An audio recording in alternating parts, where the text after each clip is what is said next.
MY समीकरण तो आपके आने से और सीमेंटम बढ़िया हो जाएगा। उनको ऐसा लगता है कि मुसलमान की पार्टी जिस दिन खड़ी हो जाएगी तो मुसलमान पूरा शिफ्ट कर जाएगा। आज 5 सीट मांग रहे हैं, कल को 50 सीट मांगेंगे।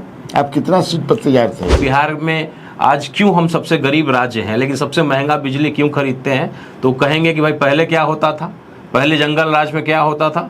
ये आगे की बात नहीं करते। रामधारी सिंह दिनकर साहब की कविता को हमेशा हम लोगों ने उसका सहारा लिया, कहा कि भाई दे दो केवल 5 ग्राम, रखो अपनी धरती तमाम। अच्छा, तो अगर न्याय नहीं भी दे सकते तो थोड़ा ही दे दो, लेकिन दुर्योधन वो भी दे न सका, आशीष समाज की ले न सका। प्रदेश अध्यक्ष ने बोलना शुरू किया कि हम गठबंधन के लिए हमारा दरवाजा खुला हुआ है। हमारे पीठ पे उन्होंने छुरा भोंका, 4 विधायकों को तोड़ा आरजेडी वालों ने कि हमारे समाज को, मेरे धर्म को अगर अपमानित किया जा रहा है। आपके क्षेत्र में चलिए लगे कि हिंदू होके कहा तुम मुसलमान के पार्टी में घुसे हुए हो, ऐसा नहीं कुछ बोलते तो नहीं करता सर। शुरुआत तो पत्नी से ही हुई सर, झगड़ा तो शुरू पत्नी से ही हो गया, परिवार से हुआ। लेकिन नमस्कार, स्वराज पोस्ट में आपका स्वागत है। मैं कन्हैया भेलारी, मेरे साथ मेरे बगल में बैठे हैं राणा रणजीत सिंह। राणा रणजीत, राणा भी हैं, रणजीत भी हैं और सिंह भी हैं। हाँ, सब हैं एकदम चंपारण, मीट वाला चंपारण ना, गांधी के चंपारण से हैं हम। अपने उसको गांधी का चंपारण समझिए, उसका इतिहास में नाम है ना चंपारण के जी। अब ना पूर्वी चंपारण, पश्चिमी चंपारण हो गए। काफ़ी जुझारू हैं, लड़ाकू आदमी हैं राणा रणजीत सिंह जी, और इस बार भी जंग में ताल ठोकेंगे। तो हम सोचे कि इनको बुलाएं। और क्या चल रहा है अभी उस एरिया में, बड़ा राजनीति पर इनकी पकड़ है। हाँ, पूरा पूछा मत। तो भोजपुरी, हिंदी, अंग्रेजी सब में हमने बतियाई भी है। तो सबसे पहले राणा रणजीत सिंह जी, मैं आपका स्वराज पोस्ट में स्वागत करता हूँ। बहुत बहुत शुक्रिया सर। तो राणा रणजीत सिंह AIMIM के बड़े नेता हैं। हाँ, बहुत बड़े नेता हैं, चुनाव भी लड़ चुके हैं लोकसभा का शिवहर से। खैर, अभी ढाका से प्रयास कर रहे हैं। क्या चल रहा है अभी बताइए, अभी राजनीति में? बिहार से शुरू करते हैं, चूँकि आप राजनीति बहुत समझते हैं। तो क्या अभी बिहार में चल रहा है? सर, बिहार की राजनीति करवट लेने जा रही है। एक नया सरकार बिहार को मिलने जा रहा है, ये तो तय है। जनता जानती है इस बार कि नीतीश कुमार जी लंबे समय तक रहे।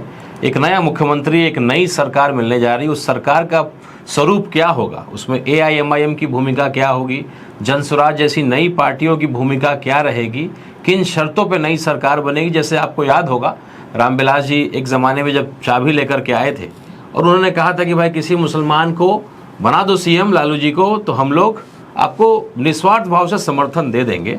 लेकिन लालू जी ने उसको नहीं स्वीकारा, जिसका फल स्वरूप हुआ कि पहली बार NDA की सरकार, नीतीश जी और भाजपा की सरकार बिहार में बनी। ये आप तो फरवरी 2005 वाली बात कर रहे हैं। तो वो बदलाव को अब अच्छा खासा समय हो गया। रामविलास जी का जो चाबी जो है ना, तो उसी तरह का एक नया सरकार इस बार बनने जा रहा है। बिहार में परिवर्तन होने जा रहा है और जो सारी मूलभूत समस्याएं जो लंबे समय तक, चूंकि सर एक समस्या मैं मानता हूं कि नीतीश जी या लालू जी रेस में जब दौड़ते हैं तो पीछे देख करके दौड़ते हैं। जब इनसे बात करिए कि बिहार में आज क्यों हम सबसे गरीब राज्य हैं लेकिन सबसे महंगा बिजली क्यों खरीदते हैं, तो कहेंगे कि भाई पहले क्या होता था, पहले जंगल राज में क्या होता था। ये आगे की बात नहीं करते हैं कि महाराष्ट्र और गुजरात में आज क्या स्थिति है, उन राज्यों में क्या बना, कौन सा फैक्ट्री लगा, कितनी सुविधाएं बढ़ी, कितना GDP वहाँ का बढ़ा। इसकी चर्चा कोई नहीं करता। रेस में पीछे देख करके नहीं दौड़ा जाता है, आगे देख करके दौड़ा जाता है। तो बैरिस्टर साहब, असदुद्दीन ओवैसी साहब की पार्टी का मैं सिपाही हूँ, अख्तर उल ईमान साहब जैसे ईमानदार व्यक्ति का सिपाही हूँ। जनसुराज जैसी नई पार्टियाँ आज मैदान में आ गई हैं, विकल्प बिहार को मिल रहा है, तो एक बड़ी अच्छी बात है। एक टाइम फिजा बदल रहा है। बिल्कुल सर, फिजा बदल रहा है और सरकार भी बदलेगी। एक नई सरकार आएगी, एक पढ़े लिखे लोगों की सरकार आएगी और बेहतर अंदाज में बिहार विकसित रास्ते पे आगे बढ़ेगा। मैंने बटन दबेगा बिहार बदलेगा। बिल्कुल बदलेगा सर, लेकिन पहले बटन दबाने के लिए जो परेशानियां झेलना पड़ रहा है, एसआईआर को लागू किया गया, एसआईआर से हमें परहेज नहीं है, लेकिन 1 साल का समय मिलना चाहिए था। इतना सारा जो चल रहा है, तरह तरह की बातें चल रही हैं, ये सब आप नहीं लोगों होता। को भी लगता है कि एसआईआर किया जाए गड़बड़िए के लिए? मैंने कहा नहीं, एसआईआर होना चाहिए सर। 2003 के बाद पुनरीक्षण नहीं हुआ। देखिए राहुल गांधी और तेजस्वी ये लोग तो कह रहे हैं फायरिंग रेंज में लिए हुए हैं चुनाव आयोग का, उससे भाजपा को जोड़ देते हैं, तो आप लोग भी जोड़ते हैं? बिल्कुल, हम लोग भी जोड़ते हैं, लेकिन हम गरीबों की पार्टी हैं तो हम लोग को लेकर के नहीं चलता है। जब हम विधायक जीत करके आते हैं तब हमारा तवज्जुह रहता है। पिछले बार जब 5 विधायक हमारी पार्टी जीत करके आई थी तो लालू जी बराबर हमारे राष्ट्रीय अध्यक्ष असदुद्दीन ओवैसी साहब को फोन किया करते थे, लेकिन बैरिस्टर साहब नियम को मानने वाले लोग हैं, फोन नहीं उठाते थे कि भाई कोई व्यक्ति अगर जेल से फोन कर रहा है मैं उठाऊंगा तो मेरे ऊपर भी जो है कहीं ना कहीं मामला आएगा। जब हम विधायक जीत करके आएंगे तो वही लोग आगे पीछे करेंगे, तड़पेंगे कि भाई गठबंधन कर लीजिए, लेकिन आज हमें हल्का ले रहे हैं। तो देखते हैं सर, हम लोग अपने आपकी पार्टी की क्या तैयारी है? हमारी पार्टी की सर बहुत बेहतरीन तैयारी है और हम लोग चुपचाप लंबे तरीके से, चूंकि हमारे पास बहुत आर्थिक फंड नहीं होता है तो हम बहुत ज़्यादा हल्ला गुल्ला प्रचार प्रसार नहीं कर सकते हैं। जो यात्राएं निकल रही हैं बड़ी बड़ी पार्टियों का, तो उस तरह की स्थिति हमारी नहीं है, लेकिन अंदरूनी रूप से हम लोग बूथ लेवल पे काम कर रहे हैं, पंचायत लेवल पे काम कर रहे हैं और हर सीट पे हमें लड़ना नहीं है सर। पिछले बार मात्र 19 सीटों पे लड़े थे और 5 विधायक जीत करके आए थे। बेशक आपने हमारे विधायकों को तोड़ा है, जनता को नहीं तोड़ा है। आप देखिएगा कि वही जो धोखा देकर के जो विधायक लोग गए थे, आज डर लगता है उनको, जमीन पे नहीं उतरते हैं। जनता उनको घेर ले रही है, पूछ ले रही है कि तुम अब क्यों आए हो, मेरा वोट लेकर के तुम भाग गए, तुमने धोखा दिया। तो सर 19 पे लड़े थे, 5 जीत करके आए थे। इस बार लगभग 50 से 60 पे जीतेंगे और 24 विधायक जीत करके कितने पर लड़ने की तैयारी है? सर ये निर्णय तो निश्चित रूप से राष्ट्रीय अध्यक्ष जी का, प्रदेश अध्यक्ष जी का होगा, लेकिन जिस तरह की हम लोग की संगठन की तैयारी है, जहां जहां हमारा संगठन तैयार है जिन जिला में, तो हम लोग लगता है कि 50 से 60 सीटों पे संभवतः हम लोग लड़ेंगे सर। लेकिन ये कांग्रेस हो या फिर आरजेडी हो या इंडिया गठबंधन में जितनी पार्टियां हैं, लगभग सारी पार्टियां आरोप लगाती हैं जी कि आप बीजेपी के बी टीम हैं। बीजेपी के ही कहने पर आप भी सब लड़ना उड़ना, कहा किस कैंडिडेट को, मैंने बीजेपी को मदद पहुंचाने के लिए आप सब कुछ करते हैं। क्या आरोप का मतलब है? हम लोग सर पत्र लेकर के गए थे, जब हम लोगों के प्रदेश अध्यक्ष ने बोलना शुरू किया कि हम गठबंधन के लिए हमारा दरवाजा खुला हुआ है, हमारे पीठ पे उन्होंने छुरा भोंका, 4 विधायकों को तोड़ा आरजेडी वालों ने। अच्छा। लेकिन तो भी हम लोगों ने दिल बड़ा किया, अपने आप को विनम्र किया और जा करके। लेकिन राजद तो कभी बोले नहीं कि हम आपके साथ गठबंधन करेंगे। हाँ, उन्होंने नहीं बोला था, तो बी टीम का जो आपका एक तरफा प्यार न है जी। तो सर हमें बी टीम आप कहते रहिएगा, लेकिन जब हम आपके साथ अगर गठबंधन की बात करते हैं, ताकि हमने पत्र में लिखा हमारे प्रदेश अध्यक्ष जी ने कि सेकुलर वोटों का बिखराव नहीं हो, ये हम चाहते हैं, और दोबारा एनडीए की सरकार न बने, इसकी हम भी चिंता करते हैं। तो आइए आकर के हम लोग एक होकर के चुनाव लड़ते हैं। आप मुकेश सहनी जी, जिनका 2% है वोट, उनको आप डिप्टी सीएम बना दीजिएगा। और हमको अगर कही जाती है कि हम मुसलमानों की पार्टी हैं, अगर ये मुसलमानों की पार्टी होती तो राणा रंजीत सिंह एक राजपूत इस पार्टी में सर नहीं होता आज। अगर थोड़ा भी मुझे ऐसा लगता कि हमारे समाज को, मेरे धर्म को अगर अपमानित किया जा रहा है। आपके क्षेत्र में चलिए लगे कि हिंदू होके कहा तुम मुसलमान के पार्टी में घुसे हुए हो, ऐसा नहीं कुछ बोलते तो नहीं करता सर। शुरुआत तो पत्नी से ही हुई सर, झगड़ा तो शुरू पत्नी से ही हो गया, परिवार से हुआ। लेकिन सर जैसे जैसे लोगों ने देखा, आज जो सम्मान मुझे मिला, आज आप देखिएगा पहली पंक्ति में किसी भी पार्टी में कोई राजपूत का बेटा आपको नजर नहीं आएगा सर। इतने सांसद हैं हमारे बिहार से, लेकिन एक भी सांसद को मंत्री नहीं बनाया। राजीव प्रताप रूडी जैसे इतने विद्वान व्यक्ति हैं, लेकिन उनको मंत्री नहीं बनाया गया। सिग्रीवाल साहब या कई ऐसे एमपी हैं, लेकिन किसी को नहीं बनाया गया। अच्छा, आज अगर बिहार सरकार ने मंत्री की बात अगर करें तो लॉलीपॉप दिया जाता है। सबसे कमजोर, जिसका सबसे कम बजट का विभाग होता है, राजू सिंह जी को दिया गया है पर्यटन, सुमित सिंह जी को दिया गया साइंस एंड टेक्नोलॉजी। अरे भाई, स्वास्थ्य विभाग क्या हम राजपूतों को नहीं मिल सकता था क्या? हम लोग बड़ा बड़ा पथ निर्माण विभाग नहीं देख सकते हैं, नगर विकास नहीं देख सकते हैं, हमारी क्षमता नहीं है। लेकिन हर बार कोई होगा तो क्यों केवल यही सहकारिता, यही पर्यटन और यही छोटा मोटा बजट का विभाग आप दीजिएगा? बात मुसलमान की भी करिएगा। अगर इससे पहले अगर सरकार अगर आरजेडी की भी थी तो क्या हुआ सर? एक को मिला इजराइल मंसूरी साहब को आईटी मिनिस्टर, और एक को मिला डॉक्टर शमीम साहब को क्या मिला? तो मिला लॉ मिनिस्टर। तो क्यों बड़ा बड़ा विभाग नहीं मिलेगा सर? तो मैं यही कहता हूं कि हम लोग विधायक एमपी बनने नहीं निकले हैं। अगर एमवाई हो सकता है तो एक नया समीकरण, हम राजपूतों ने सर बहुत कुर्बानियां दी हैं देश के लिए, सर कटाया है। अगर कुर्बानी देना ही है, अगर मुख्यमंत्री बनाना ही है तो हम लोग किसी दलित के बेटा को, किसी मुसलमान के बेटा को मुख्यमंत्री बनाएंगे और एक नया समीकरण तैयार करेंगे सर, जिसमें फॉरवर्ड समाज होगा, मुस्लिम समाज होगा, दलित समाज होगा और हर वो गरीब जिसको हक नहीं मिला उसको लेकर के चलेंगे। आप भी तो चुनाव लड़ेंगे, सुना मैंने कि ढाका से आप चुनाव लड़ेंगे, जी, यही बात है। बराबर। वहाँ तो अनाउंसमेंट भी कर दिया है ओवैसी साहब ने आपके नाम का। जी, ये क्या हुआ जरा बताइए। लोकसभा सर मैं शिवहर से लड़ा था और सब लोगों ने कहा था कि भाई चुनाव आप हारिएगा या जीतिएगा, केवल चुनाव लड़ने के लिए आप इस पार्टी में आए। लेकिन 20 दिन के समय था, मैं समझा नहीं पाया लोगों को। मेरे पिताजी सेकुलर विचारधारा के थे, आजीवन आरजेडी में उन्होंने काम किया। मेरे भाई साहब भले उनके इंतकाल के बाद दूसरी पार्टी में चले गए, लेकिन मैंने अपने पिताजी के संस्कार को लिया है और वही सेकुलर मिजाज, वही समाजवादी विचारधारा का राजनीति को मैं करना चाहता हूं। लोकसभा में लोगों का विश्वास में नहीं जीत पाया, लेकिन चुनाव हारने के बाद भी उसी शिद्दत से एक एक गरीब दलित मुसलमान की लड़ाई को लड़ा। और ये है कि ओवैसी साहब ने भी देखा कि भाई चुनाव हारने के बाद भी, चुनाव हारा नहीं, मैं बेइज्जत हुआ सर। अगर मैं निर्दलीय चुनाव लड़ा होता तो 50,000 1 लाख वोट आता। असल में वो गए नहीं ना, ओवैसी साहब कार्यक्रम दे करके गए नहीं, तो उसमें भी सर कई चीजें हुई। चूंकि मेरे भाई बीजेपी में है, उसको लेकर के प्रचारित किया गया, हैदराबाद में फोटोज को वायरल किया गया कि भाई ये देखिए अपने भाई के चुनाव में आए, ये देखिए भगवा गमछा ओढ़े हुए हैं, भाजपा का गमछा लिए हुए हैं। अरे भाई मैं नौकरी किया करता था, भाई को भाई के नाते मदद करने आया था। मेरे भाई अगर किसी दूसरी पार्टी में होते तो मैं उस पार्टी का झंडा लेता, उनको मदद किया और चुनाव खत्म हुआ तो मैं अपने नौकरी में वापस चला गया। सियासत की जब मैंने शुरुआत की, जन स्वराज का मैं हिस्सा था संगठन का, जब वो पार्टी नहीं बनी थी। मैं लोकसभा का चुनाव लड़ा सर, 25 मई को मेरा चुनाव था 2024 में, और जनसुराज 2 अक्टूबर को जो है पार्टी बनी। तो पहली पार्टी मेरी AIMIM है, एक बैरिस्टर साहब पढ़े लिखे व्यक्ति की पार्टी है। मैंने खुद MBA इंजीनियरिंग किया हुआ है और अख्तरुल ईमान साहब जैसे ईमानदार व्यक्ति के सानिध्य में काम करने का मौका मिलता है। आज जो सिद्धांत विहीन राजनीति हो गया है, उसमें ऐसे लोगों के सरपरस्ती में काम करना और जो सम्मान मुझे मिल रहा है सर, नेता बड़ी चीज़ होती है, विधायक सांसद मैं बहुत बड़ा नहीं मानता हूँ। क्योंकि जब से मैं पैदा लिया हूँ सर, बचपन से मैंने पिताजी को लाल बत्ती में देखा, भाई को भी संजोग से लाल बत्ती में मंत्री बनते हुए देखा, आज भी मेरे भाई साहब विधायक हैं। तो विधायक और मंत्री सर, सांसद बड़ी चीज़ नहीं है। नेता बनना चाहता हूँ सर, बड़े लोगों का जो है एक विश्वास मेरे ऊपर है और वो आज मुझे मिल रहा है। कोई विधायक होगा तो सर एक विधानसभा, एक जिला तक उसकी पहचान होगी, लेकिन राणा रंजीत की पहचान आज पूरे बिहार, पूरे देश में एक वर्ग में खास आपने ढाका को क्यों चुना?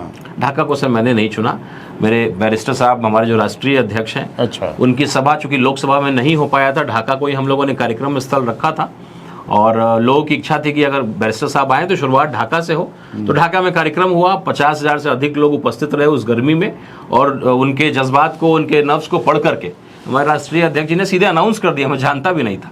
मैं चूंकि शिवहर का लोकसभा का चुनाव लड़ा, उस लोकसभा के 6 विधानसभा में मेहनत कर रहा था, लेकिन बैरिस्टर साहब हमारे राष्ट्रीय अध्यक्ष जी ने जो है अनाउंस कर दिया, उनका आदेश हुआ तो हम लोग अब चुनाव वहाँ से तैयारी कर रहे हैं, लड़ रहे हैं। और उत्तर बिहार में अगर बात करें तो ढाका जो है हमारा संगठन बहुत मजबूत है और ये मुसलमानों की पार्टी बेशक कही जाती है, ऐसा है नहीं, लेकिन हाँ मैं मानता हूँ कि पिलर जो है इस पार्टी का, पिलर मुसलमान होता है और छत जो है वो कहीं ना कहीं हर धर्म, हर समाज के लोग उसको ढालने का काम करते हैं। अच्छा, ये हमको बताइए राणा साहब की आखिर राजद से क्यों नहीं बात बनी कि आखिर राजद क्यों रिजेक्ट कर दिया या इच्छा नहीं जताई कि नहीं? सर आरजेडी को चिंता है कि मेरा MY समीकरण खत्म हो जाएगा, क्योंकि मुसलमानों के लिए उन्होंने कुछ किया नहीं है। लालू जी ने MY समीकरण तो आपके आने से और सीमेंटम बढ़िया हो जाएगा। उनको ऐसा लगता है कि मुसलमान की पार्टी जिस दिन खड़ी हो जाएगी तो मुसलमान पूरा शिफ्ट कर जाएगा। आज 5 सीट मांग रहे हैं, कल को 50 सीट मांगेंगे। आप कितना सीट पर तैयार थे? हम लोगों ने सर एक कविता के माध्यम से रामधारी सिंह दिनकर साहब की कविता को हमेशा हम लोगों ने उसका सहारा लिया, कहा कि भाई दे दो केवल 5 ग्राम, रखो अपनी धरती तमाम। अच्छा, तो अगर न्याय नहीं भी दे सकते तो थोड़ा ही दे दो, लेकिन दुर्योधन वो भी दे न सका, आशीष समाज की ले न सका। और बड़े विध्वंस के लिए अगर आप तैयार हैं तो फिर हम लोग क्या कर सकते हैं? आप बाद में B टीम C टीम कहिएगा, लेकिन जनता अगर कोई भी आरजेडी का उम्मीदवार, महागठबंधन का उम्मीदवार किसी भी मुसलमान की बस्तियों में जा रहा है, अभी यात्रा भी हो रहा है सर, कल भागलपुर में।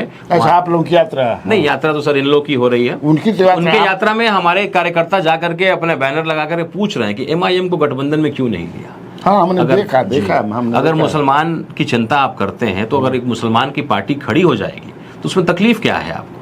आज मैं चैलेंज करता हूं सर कि आरजेडी अगर वक्फ बोर्ड का खिलाफत कर दे, एक छोटा सा धरना प्रदर्शन कर ले अपने बैनर तले।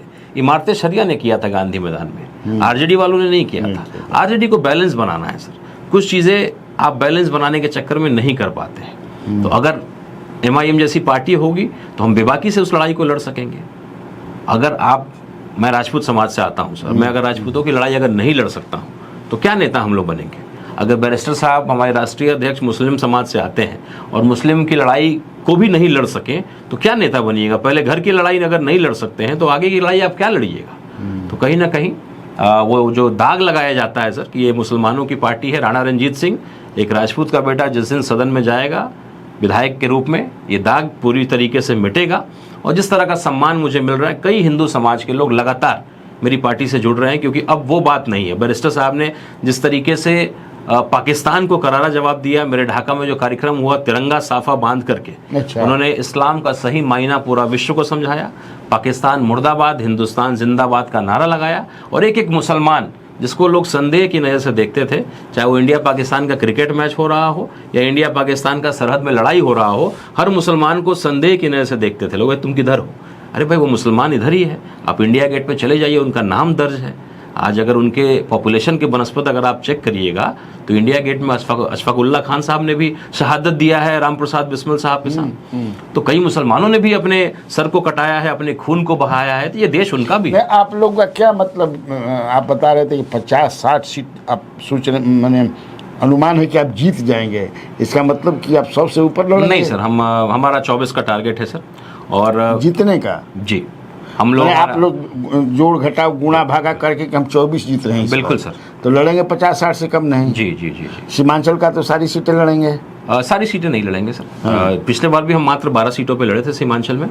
और जहां हमारा संगठन है कोशिश सीमांचल में कितना 24 या 25 सीटें हैं ना? जी जी जी। तो सभी सीटों पे नहीं लड़ा था सर। हम लोग लगभग हर जिला से एक एक सीट, 2-2 सीट लिया था। और सीमांचल में खास करके किशनगंज, जहां से हमारे अख्तरुल ईमान साहब लोकसभा का चुनाव लड़ते हैं, लगभग थोड़े से मार्जिन से रह जाते हैं, 3 लाख वोट इस बार भी उनको आया था।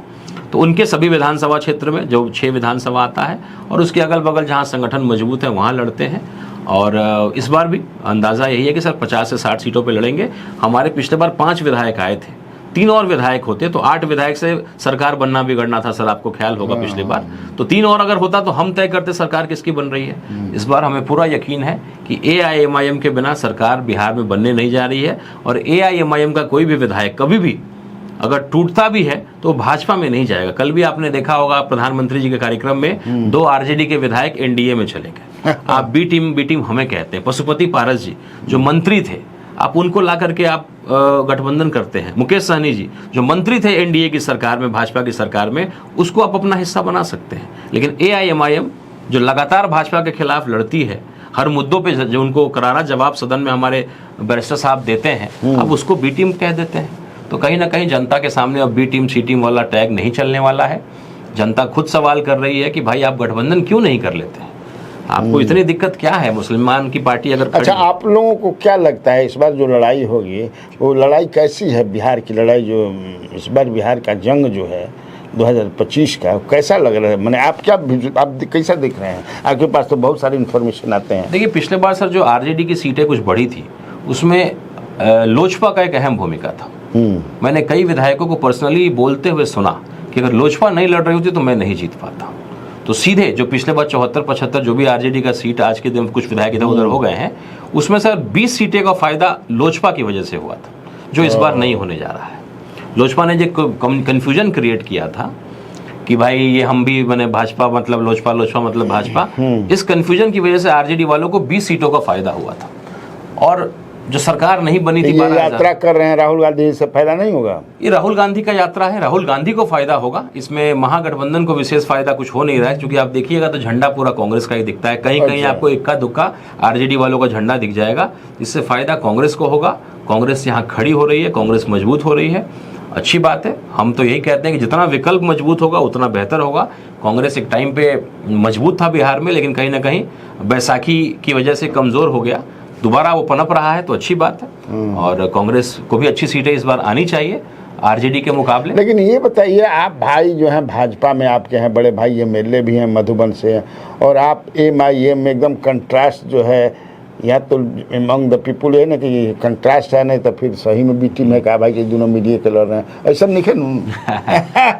ऐसा अगर होता सर है। तो सबसे पहले मैं मधुबन में अपने भाई के खिलाफ एक AIMIM के कैंडिडेट को खड़ा कर देता है। उससे फायदा क्या होता कि मुसलमान का 5,000 10,000 वोट कट जाता और मेरे भाई का जीत सुनिश्चित हो जाता।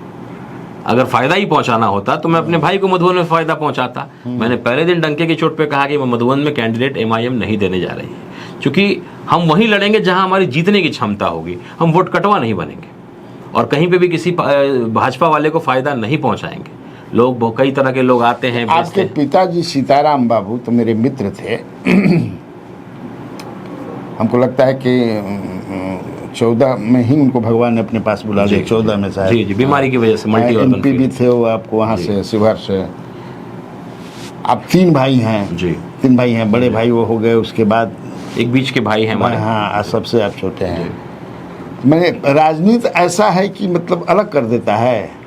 नहीं, ऐसा बिल्कुल नहीं है सर, लेकिन मेरे पिताजी ने जो राजनीति किया और खास करके अगर मेरे पिताजी लंबे समय तक मंत्री रहे, सांसद रहे, RJD के टिकट से बेशक वो लड़ते थे, लेकिन यदुवंशी भाई लोग का वोट हमें मिलता नहीं था, क्योंकि कोई ना कोई यादव कैंडिडेट, शिवजी राय जी कैंडिडेट हुआ करते थे, बाद में जीते तो बिखराव हो जाता था मधुबन। तो बचपन से एक समीकरण था मेरे पिताजी का बनाया हुआ, जिसमें खास करके गरीब, दलित और मुसलमान और राजपूत खास करके एक समीकरण को बनाया उन्होंने। उसके बाद चीज़ें बदली। मेरे भाई साहब पिताजी के इंतकाल के बाद उनके रहते हुए पार्टी नहीं बदला, उनके जाने के बाद उन्होंने पार्टी को बदला। और सर, हर भाई का बंटवारा होता है सर, ये सत्य है। कड़वा हो लेकिन सत्य है। चाहे खेत का बंटवारा एक न एक दिन होना है, विचारधारा का बंटवारा एक न एक दिन होना है, और सियासत में दूसरा बेटा होना बड़ा मुश्किल है सर, क्योंकि पहले को बचाते हुए अपने जगह को बनाना है। और अनुकंपा का नौकरी अगर सर दूसरा बेटा होना क्या है, मतलब एक बेटा जब आपका सियासत में आ गया है, राजनीति में अगर आ गया है, और आपके पिताजी अगर जीवित ना हो, जैसे जगतानंद बाबू हैं तो जीवित है तो उन्होंने अपने दोनों बच्चों के लिए, तीनों बच्चों के लिए प्रयास किया। तो अगर आपके पिताजी जीवित ना हो, अगर आपका एक भाई सेट हो गया है पॉलिटिक्स में, तो दूसरे का बड़ा मुश्किल होता है। बहुत मुश्किल होता है, क्योंकि आपको जगह जगह पे आपको जो है झेलना पड़ेगा कि भाई जो तुम कर रहे हो। लालू जी तो दोनों को सेट कर दिए थे, तो पग हाथ उड़ा कर भाग जाता है। पिताजी जीवित थे इसलिए कर लिया उन्होंने। अगर पिताजी ना रहे, क्योंकि मैंने सियासत की शुरुआत ही पिताजी के जाने के बाद किया, वो भी इसलिए किया क्योंकि मुसलमानों का खास करके एक दूरी बन गया। अच्छा, आपको उम्मीद है कि आपको मुसलमान वोट देंगे? बिल्कुल देंगे सर, और यकीन है सर, वोट ही नहीं देंगे सर, हर तरह से मेरे साथ खड़े रहते हैं। और मैंने आर्थिक रूप से भी कही, ढाका में तो बहुत मुसलमान हैं, लगभग 1.5 लाख मुसलमान हैं सर। बम्बई भी बहुत रहते हैं लोग, लगभग 40,000 लोग बम्बई में रहते हैं सर। और मैंने उनको वादा किया है कि विधायक बनने के बाद पहला काम यही करूंगा कि जो फैक्ट्रियों में आप काम करते हैं, सिलाई का खास करके बैग फैक्ट्री में वो काम करते हैं, मैं उसमें प्रयास करके और उन फैक्ट्री मालिकों को बात करके एक बढ़िया इकोनॉमिकल कोई एक प्लान आउट करके हम लोग कोशिश करेंगे कि उन 40,000 लोगों को ढाका में ही स्थापित करें। और जो रेवेन्यू हो ढाका में, अगर कमाइएगा तो ढाका में खर्च करिएगा, वहीं के दुकानदारों को, वहीं के किराना का, वहीं पेट्रोल पंप के लोगों को फायदा होगा। तो ये वादा मैंने किया है अपने उन 40,000 भाइयों से। दूसरा, घोड़ा सहन से ट्रेन खुलती है बम्बई के लिए, लेकिन वहाँ स्टॉपेज नहीं है, उसके लिए हम लोग प्रयास कर रहे हैं। कहाँ स्टॉपेज नहीं है? घोड़ा सहन से सर, रक्सौल से ट्रेन खुलती है। घोड़ा सहन जो विधानसभा से ढाका विधानसभा है, उसमें घोड़ा सहन और ढाका 2 प्रखंड है, तो घोड़ा सहन में रुकता नहीं है ट्रेन, उसको लेकर के हम लोग प्रयासरत हैं। और ढाका में से सबसे बड़ी समस्या है कि रोड बनता है हर साल, वही रोड नाला नहीं बनता है, पानी की निकासी का इंतजाम नहीं होता है। तो मैंने लोगों को यही वादा किया है कि जब विधायक बनूंगा तो पहला काम करूंगा कि पहले नाला बनाऊंगा हर जगह का, और उसके बाद हम लोग सड़क को बनाएंगे। और जो वर्तमान के विधायक है पवन जायसवाल जी, मैंने उनको चैलेंज भी किया है कि एक भी नाला दिखा दीजिए ढाका विधानसभा में जिसमें पानी बहता हो। अच्छा। हर नाला जाम है, हर सड़क पे पानी है, और हर सड़क एक एक साल में टूट जा रहा है। तो कैसे वो जीत जाते हैं? हिंदू मुसलमान होता है सर वहाँ। ढाका का जो बनावट है, वहाँ विकास मुद्दा रहता ही नहीं था, लेकिन चूंकि इस बार राणा रंजीत सिंह एक हिंदू एक मुसलमान की पार्टी उधर से कैंडिडेट मुसलमान हो जाते थे। जी, उधर से मुसलमान हो जाते हैं और इधर से हिंदू हो जाते हैं। इस बार लड़ाई मैंने है जी, इस बार चूंकि मैं खुद हिंदू हूं और मुसलमान की सो कॉल्ड पार्टी AIMM से लड़ रहा हूं, तो निश्चित रूप से इस बार लड़ाई बहुत मजबूत है। और एक और कैंडिडेट जनसुराज के डॉक्टर LB प्रसाद संभवतः होंगे, तो वो भी मजबूती से चुनाव को लड़ रहे हैं। तो वैश्य वोट का भी बिखराव होने जा रहा है, पवन जायसवाल जी जिस समाज से आते हैं। अच्छा। और एक अच्छे खासे हिंदू वोट का भी बिखराव होने जा रहा है। आपके और क्षेत्र में मैं ढाका फॉरवर्ड समाज से आता हूँ, तो फॉरवर्ड समाज ढाका का है नाम पड़ल ढाका सर, चूंकि अब तक तो लोग जानते थे कि बांग्लादेश वाला ढाका। हाँ, हम ढाका ढाका। मेरे कई भाई जो बाहर में कमाते हैं सर, हाँ। थाना पुलिस में कोई मामला हुआ तो उनसे पूछा कहाँ घर है, ढाका रे जेल में बंद करो, तो बांग्लादेशी है। तो कई लोगों ने बताया, लेकिन जब से हमारे ओवैसी साहब वहाँ गए और जो सभा किया तिरंगा साफा, जिसकी चर्चा पूरे देश में हुई, तो ढाका को एक नया पहचान हम लोगों ने छोटा सा एक दिलाने का काम किया है। और फिर अगर हम लोग को मौका मिलेगा ढाका विधानसभा से विधायक बनने का, तो ये जो कंफ्यूजन है सर, आपका ढाका तो पूर्वी चंपारण में है ना? बिल्कुल सर, पूर्वी चंपारण में है। और महात्मा गांधी जी सर 6 महीना लोकसभा शिवहर हो जाएगा। जी, शिवहर लोकसभा हो जाएगा। जिसके लवली आनंद MP हैं। जी जी जी। और सीमावर्ती इलाका है, नेपाल से सटा हुआ इलाका है। महात्मा गांधी जी ने पहला बुनियादी विद्यालय अपने पूरे परिवार के साथ, बच्चों के साथ, पत्नी के साथ, वहाँ पेड़ है जिसको उनकी पत्नी ने लगाया है, उनके बच्चों ने वहाँ विद्यालय में पढ़ाया है। तो बड़ा ऐतिहासिक जगह भी है, पर्यटक स्थल के रूप में उसको डेवलप किया जा सकता था। महात्मा गांधी जी, बड़हड़वा लखन सेन एक गाँव है ढाका विधानसभा में, जहाँ 6 महीना वो रहे थे। महात्मा गांधी जी 6 महीना अपने रहे थे, पेड़ लगाया था। आज उस पेड़ के छांव में हम लोग बैठते हैं और बड़ा खूबसूरत बन सकता था, लेकिन उसको पर्यटक स्थल के रूप में डेवलप नहीं किया गया। गांधी सर्किट से भी शायद अब तक नहीं जुड़ा है और सड़कों की हालत बड़ी खराब है। अगर उसको हम ठीक करें। अच्छा, ये बताइए आपके यहाँ इतना मीट काहे खाता है आदमी जी? क्योंकि आप चंपारण के हैं तो थोड़ा क्यूरियसिटी है भाई जानने का। नहीं, चंपारण भी तो खाते ही होंगे। चंपारण के लोग सर जो उनका नाश्ता भी मीठे करते हैं, भोजन भी मीठे, 4 बजे मीठे। अब हो जाओ चूड़ा उड़ा है ना, ताश होता है सर। हाँ। ताश होता है, सूखा वाला भूजा होता है। हाँ। अब तो बड़ा अच्छा हाईवे है, लोग दिल्ली जाते हैं उस रास्ते से गोरखपुर होकर के। हाँ। तो कोई भी आएगा तो वहाँ पे 2-3 जसवाल से लेकर कई मीट हाउस है, तो उनका गाड़ी वहाँ रुकना ही है।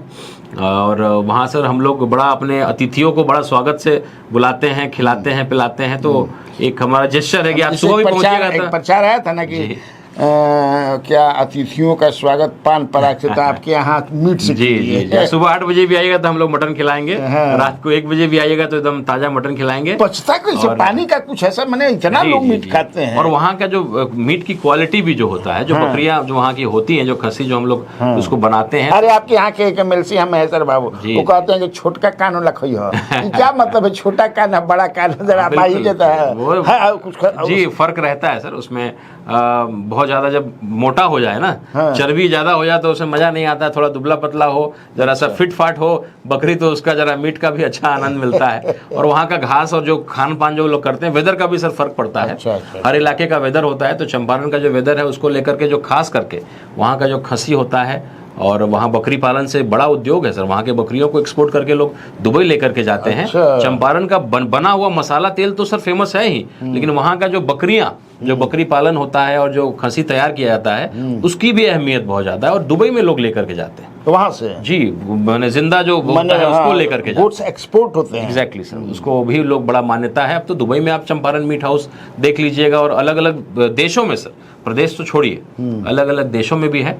तो चंपारण अपने अतिथित्व के लिए भी जाना जाता है, गांधी जी के लिए भी जाना जाता है, अहिंसा के लिए भी जाना जाता है, मटन के लिए भी जाना जाता है। राजनीतिक जो है वहाँ पे नॉलेज बहुत ज़्यादा है, लोगों का एक्यूमेन पॉलिटिकल बहुत स्ट्रांग है।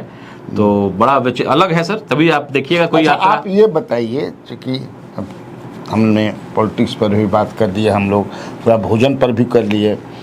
आपके दृष्टिकोण से अगला मैंने NDA सरकार बनाएगी, क्या लगता है आपको, या महागठबंधन सरकार बनाएगी, या प्रशांत किशोर के बारे में ये कह रहा है लोग, या जो भी आ रहा है देख रहे हैं, सर्वे वगैरह कर रहे हैं कि 22 पर सबसे ज़्यादा मतलब लोग as a chief ministerial material,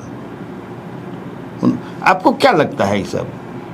बिल्कुल सर, प्रशांत किशोर जी ने जो एक नैरेटिव क्रिएट किया है कि भाई किन मुद्दों पे बात होनी चाहिए। अगर आपका नेता आपसे वोट मांगने आया तो आप सवाल कुछ करिए कि आपने विद्यालय के लिए क्या किया है, सड़क के लिए क्या किया है, जाति धर्म में इसके डर से उसको, उसके डर से इसको। इन चीज़ों को उस व्यक्ति ने हटाने का काम किया है। मैं तो उनको गुरुदेव भी बोलता हूँ। किसको हानि पहुंचाएंगे? बिल्कुल ज़्यादा महागठबंधन या एनडीए को ज़्यादा नुकसान पहुंचाने जा रहे हैं वो। अच्छा। और जो एक टैग उनके ऊपर लगाता था लोग बी टीम का, तो अभी तो ऐसा रौद्र रूप में आए हैं प्रशांत किशोर जी कि बीजेपी के नेताओं का जो है सिट्टी बिट्टी गुम है, रात किसी की मजाल नहीं। रत जगा कर रहा है कि आज हमारी बारी बका तो बिल्कुल, लोग अब कुछ किसी की हिम्मत नहीं हो रही है कि प्रशांत किशोर जी के बारे में कोई कुछ बोल सके। और चर्चा भी हो रहा था कि हो सकता है बहुत जल्दी उनका छापा जो है बीजेपी वाले रेड करवा दें, ईडी सीबीआई का। अच्छा, ये चर्चा है। तो भगवान करे अगर हो जाए तो उनको और नेता बना दिया जाएगा। मैंने ये चर्चा आ गया है कि उनके बिल्कुल, केजरीवाल साहब ऐसे ही तो नेता हुए थे। और अगर बीजेपी ने ये गलती किया, प्रशांत किशोर जी के यहाँ रेड मारा, छापा मारा, तो निश्चित रूप से पब्लिक की सिंपैथी उनके प्रति बहुत ज़्यादा गहरी होगी। हम लोग उस पार्टी में नहीं है, कुछ हम लोग की कुछ अपने अंडरस्टैंडिंग की वजह से नहीं है, लेकिन प्रशांत किशोर जी से मैंने बहुत कुछ सीखा है। लंबा पदयात्रा उनके साथ किया है। आपको एनडीए और महागठबंधन में अभी टिल टुडे जब हम इंटरव्यू आपसे कर रहे हैं, किसका पलड़ा आपको भारी लगता है, चूंकि आप जमीन पर देखते हैं? अभी की स्थिति में सर महागठबंधन का पलड़ा भारी है। महागठबंधन का पलड़ा भारी है। अब कुछ गलतियां वो सुधार लें। पिछले बार भी अगर तेजस्वी यादव जी ने थोड़ा बुद्धिमानी किया होता तो सरकार मोदी जी की नहीं बनती। हिना साहब के खिलाफ आपने कैंडिडेट दे दिया, वो आपको नहीं करना चाहिए था। वहाँ पे आप लोगों ने जो है 2-3 गलत डिसीजंस आपने ले लिए। अगर बढ़िया से अगर किया गया होता काम तो पिछले बार भी बिहार ने फैसला कर दिया होता, मोदी जी सरकार में नहीं आते। और इस बार भी अगर आप AIMIM जैसी पार्टी को छोड़ते हैं और अगर टिकट में आप जमीनी नेताओं को नहीं देकर के हवाई नेताओं को अगर आप टिकट देते हैं तो वहाँ तो फिर आप सत्ता से दूर हो जाइए। बिल्कुल, अगर उन्होंने समझदारी से काम किया तो सरकार महागठबंधन की बनेगी। और AIMIM के जो भी विधायक आएंगे, हम लोग भाजपा को तो कभी समर्थन दे नहीं सकते हैं, और कभी भी देंगे तो अपनी शर्तों पे। बेशक हम लोग तो महागठबंधन की तरफ ही जाएंगे जब ऐसी परिस्थिति आएगी तो, लेकिन हाँ, मिनिमम कॉमन प्रोग्राम के साथ। अच्छा, उनके लालू जी के जो बड़े लाल हैं वो बागी मुद्रा में, वो कुछ असर पड़ेगा उनका? बिल्कुल परेशान तो कर ही देंगे। और सबसे बड़ी बात होती है कि आप के ऊपर आरोप लगने लगते हैं कि आप अपने 2 बेटों को नहीं संभाल पा रहे हैं तो आप बिहार को क्या संभालिएगा। और निश्चित रूप से नौजवान यादवों में तो खास करके तेज प्रताप जी का क्रेज है। कितना वोट में तब्दील होगा ये मुझे नहीं मालूम, लेकिन अगर तेज प्रताप जी और तेजस्वी जी कहीं उतर जाएं किसी गांव में बिना बताए, तो जो पॉलिटिकल लोग होंगे वो तेजस्वी जी के पास जाएंगे, लेकिन जितने नौजवान लड़के हैं वो तेज प्रताप जी के पास सेल्फी खिंचवाने जाएंगे। तो मुझे लगता है कि मेरे इस सवाल जवाब से आपको अंदाज़ा लग गया होगा कि क्या बिगड़ सकता है। सुना है आपने राणा रणजीत सिंह को। कैसा लगा ये इंटरव्यू? कमेंट बॉक्स में ज़रूर लिखिएगा, बताइएगा, ताकि मैं उसका जवाब दिल से आपको दे सकूं। तो आज के लिए इतना काफ़ी ही। इजाज़त दीजिए, नमस्कार।